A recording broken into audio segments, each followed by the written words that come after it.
Hi hello welcome back to మా mind baby care tips. ఒక sister మన first ఛానల్లో ఒక క్వశ్చన్ అడిగారన్నమాట. ఏంటంటే, అక్క సిజేరియన్ డెలివరీ అయినా 11 రోజుల దాకా ఎలాంటి జాగ్రత్తలు తీసుకోవాలక్క, సో ఒక వీడియో అయితే షేర్ చేయండి అని అడిగారన్నమాట. సో వీళ్ళ డౌట్ని క్లారిఫై చేయడం గురించి వీళ్ళ వీడియోలోకి వెళ్ళిపోయే ముందుగా మన ఛానల్ని అయితే సబ్స్క్రైబ్ అయితే చేసుకోండి, పక్కనే ఉన్న బెల్ ఐకాన్ అయితే క్లిక్ చేయండి. నేను పెట్టే ప్రతి వీడియో కూడా మీకు ముందుగా నోటిఫికేషన్ రూపంలో రావడం అయితే జరుగుతుంది. ఏదైనా సందేహాలు ఉంటే కింద కామెంట్ చేయండి, తప్పకుండా నేను మీకు రిప్లై ఇస్తాను. ఇక వీడియోలోకి అయితే మనకి డెలివరీ అయిన తర్వాత, అంటే నార్మల్గా సిజేరియన్ డెలివరీ అయిన తర్వాత డెఫినెట్లీ కొన్ని జాగ్రత్తలు అయితే అవసరం ఉంటుంది. సో నార్మల్ డెలివరీకి వాళ్ళకి తోని పోల్చుకుంటే కొంచెం సిజేరియన్ వాళ్ళు ఇంకొంచెం జాగ్రత్తగానే ఉండాలన్నమాట.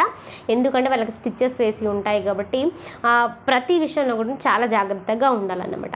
ఎందుకంటే ఇప్పుడు డెలివరీ అయిన తర్వాత, సో నార్మల్ డెలివరీ అయిన వాళ్ళు డెలివరీ అయిన ఒక గంటకి లేసి నడవచ్చు, ఈజీగా నడవడానికి ఉంటుంది. సో నడవమని కూడా డాక్టర్స్ చెప్తూ ఉంటారు. బట్ సిజేరియన్ డెలివరీ అయిన వాళ్ళకి అలా ఉండదు. సో డాక్టర్ ఖచ్చితంగా మీరు నడవండి, బాత్రూమ్ వరకు నడుచుకుంటూ వెళ్ళండి అని ఎప్పుడు చెప్తారో అప్పుడే మీరు నడవడానికి ఉంటుంది. అట్లీస్ట్ సిజేరియన్ డెలివరీ తర్వాత ఒక వన్ సైడ్ పొరలడానికి కూడా డాక్టర్ పర్మిషన్ ఉండాలన్నమాట. ఎందుకంటే అవి స్టిచెస్ చాలా జాగ్రత్తగా అయితే ఉండాలి. డెఫినెట్లీ మీరు డెలివరీ అయిన 3 days వరకు కూడా మీరు హాస్పిటల్లోనే ఉంటారు.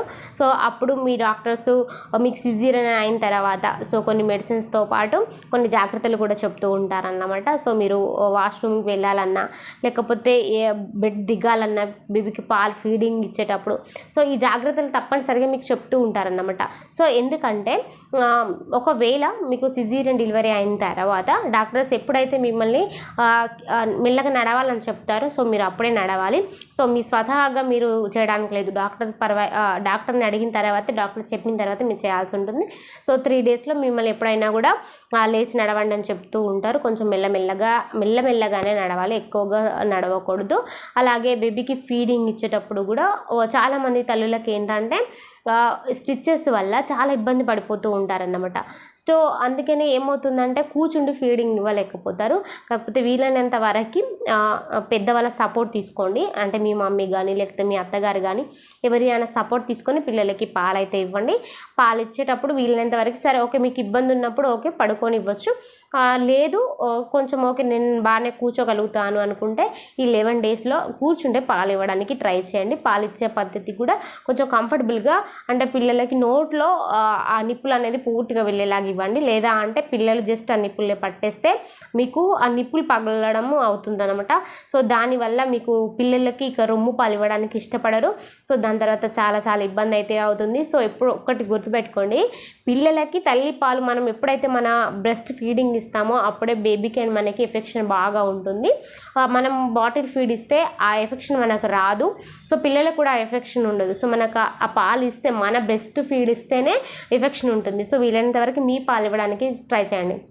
ఇక్కడ సిజేరియన్ డెలివరీ అయిన వాళ్ళు చేసే మిస్టేక్ ఏంటంటే ఈ మొదట ఈ 11 రోజులు చాలా ఇబ్బంది ఉంటుందన్నమాట. వాళ్ళకి కూర్చోవడం కానీ నిల్చోవడం కానీ ఆ స్టిచెస్ పెయిన్, దీనివల్ల ఏమవుతుందంటే పిల్లలకి ఫీడ్ ఇచ్చేటప్పుడు ఎక్కువగా ఇవ్వలేరు అన్నమాట. సో ఇవ్వకపోయే వరకు కొంచెం బాటిల్ ఫీడ్ పెట్టడం కానీ అలా చేశారనుకోండి, పిల్లలు బాటిల్ ఫీడ్కి అలవాటు అయిపోతారు, ఆ నిప్పులకు అలవాటు అయిపోయి తల్లి రొమ్ము పాలు చీకలేరు అన్నమాట. సో దానివల్ల ఏమవుతుంది, మీకు పాలు సరిగ్గా రావు. సో పాలు సరిగ్గా రాకపోయేసరికి పిల్లలు ఆ పాలు పెట్టేస్తూ ఉంటారు. సో ఎప్పుడైనా తల్లి పాలు ఇస్తూ ఉంటేనే పిల్లలకి పాలు ఎక్కువగా వస్తూ ఉంటాయి. సో మీ పాలు ఇస్తేనే పిల్లలకి చాలా మంచిది అన్నమాట. సో బాటిల్ ఫీడ్ కంటే కూడా. సో నేను ఇందాక చెప్పినట్టు పిల్లలకి ఆరోగ్యం బాగుంటుంది అండ్ తల్లికి బిడ్డకి ఆ ఎఫెక్షన్ కూడా బాగుంటుంది అన్నమాట. సో చాలా జాగ్రత్తగా ఉండాలి. అండ్ బాత్రూమ్ వెళ్ళేటప్పుడు కూడా కొంచెం జాగ్రత్తగా నెమ్మదిగా వెళ్ళండి. అండ్ ఒకవేళ మీరు సెకండ్ డెలివరీ అయ్యారనుకోండి, ఫస్ట్ బేబీని ఎత్తుకోవడం కానీ అట్లాంటివి చేయొద్దు. వీలైనంత వరకు కొంచెం వంగడము అట్లాంటివి అయితే వీలైనంత వరకు చేయొద్దు ఈ 11 days వరకు కూడా. ఆ తర్వాత కొంచెం బరువులు మోయడము అట్లాంటివి ఏం చేయొద్దు, నెమ్మదిగా నడవండి. ఆ స్టిచెస్ హీల్ అయిపోయి విప్పిన తర్వాత కొంచెం ఇంట్లో చిన్న పనులు అయితే మీరు, అంటే మామూలుగా మీ బేబీ పనులు మీరు చేసుకోగలుగుతారు. సో ఈ జాగ్రత్తలు అయితే తీసుకోండి. అండ్ వాటర్ ఎక్కువగా తాగండి. సో లేచేటప్పుడు కూడా మీరు ఒకవేళ డాక్టర్ మిమ్మల్ని ఓకే నడవండి అంటే ఇంటికి వచ్చిన తర్వాత మిమ్మల్ని ఓకే మీరు నెమ్మదిగా వాష్రూమ్ అట్లా వెళ్ళండి అనుకున్నప్పుడు ఒకవైపు నుంచే లేవండి, ఒకవైపు నుంచే నెమ్మదిగా బెడ్ దిగండి అన్నమాట. సో ఇష్టం వచ్చినట్టుగా లేవడం కూర్చోవడం చేయకూడదు, కొంచెం జాగ్రత్తగా ఉండాలి 11 days వరకు. సో మీకు స్టిచెస్ విప్పిన తర్వాత కూడా ఆ స్టిచెస్ ప్లేస్లో డ్రైగా ఉంచాలి. సో ఎందుకంటే డ్రైగా ఉంచకపోతే స్టిచెస్ మానవు, మళ్ళీ ఇన్ఫెక్షన్ అవుతూ ఉంటుంది. సో అందుకని అక్కడ వీలైనంత వరకు డ్రైగా ఉంచాలి. మీకు ఆయింట్మెంట్స్ కానీ పౌడర్స్ కానీ ఇస్తే అవి వేసుకుంటూ ఉండాలి. వీలైనంత వరకు అవి ఆరాలన్నమాట, స్టిచెస్ ఆరితేనే బెటర్. సో బయట హీల్ అయినా కూడా లోపల కొంచెం పచ్చిగానే ఉంటాయి కాబట్టి చాలా జాగ్రత్తగా ఉండాలన్నమాట. అంటే వన్ సైడ్ నుంచి లేవడం, నెమ్మదిగా నడవడం, సో పిల్లలకు పాలు వచ్చేటప్పుడు జాగ్రత్తగా చేయడం, ఇలాంటివన్నీ చేస్తూ ఉండాలి. అలాగే ఇంకొకటి ఏంటంటే కొంతమందికి బాగా దగ్గు రావడం కానీ తుమ్ము రావడం కానీ చేస్తూ ఉంటారు. సో అట్లా వస్తుంది అనుకున్నప్పుడు మీరు ఆ కుట్ల పైన కొంచెం చెయ్యిని ఇట్లా గట్టిగా లోపలికి ఇట్లా ఆనిచ్చేసి మెల్లగా దగ్గడం లేదా మెల్లగా తుమ్మడం చేయాలి. లేదా అంటే సడన్గా అట్లా కూడా తుమ్మకూడదు 11 days వరకు. సో కొంచెం ఆల్రెడీ స్టిచెస్ కొంచెం పచ్చిగా ఉంటాయి కాబట్టి మళ్ళీ ప్రాబ్లం అయిపోతుంది. సో చాలా జాగ్రత్తగా ఉండాలి. 11 days తర్వాత కొంచెం నడవడం, పిల్లల్ని మీరు సంరక్షించుకోవడం చేసుకోవాలి. సో ఫ్రెండ్స్ క్లియర్గా తెలుసుకున్నారు కదా. ఇక మరొక వీడియోలో నేను ముందుంటాను. ఈ వీడియో కనుక మీకు నచ్చితే లైక్ చేయండి, షేర్ చేయండి, మన ఛానల్ అయితే సబ్స్క్రైబ్ చేసుకోండి. Thank you so much.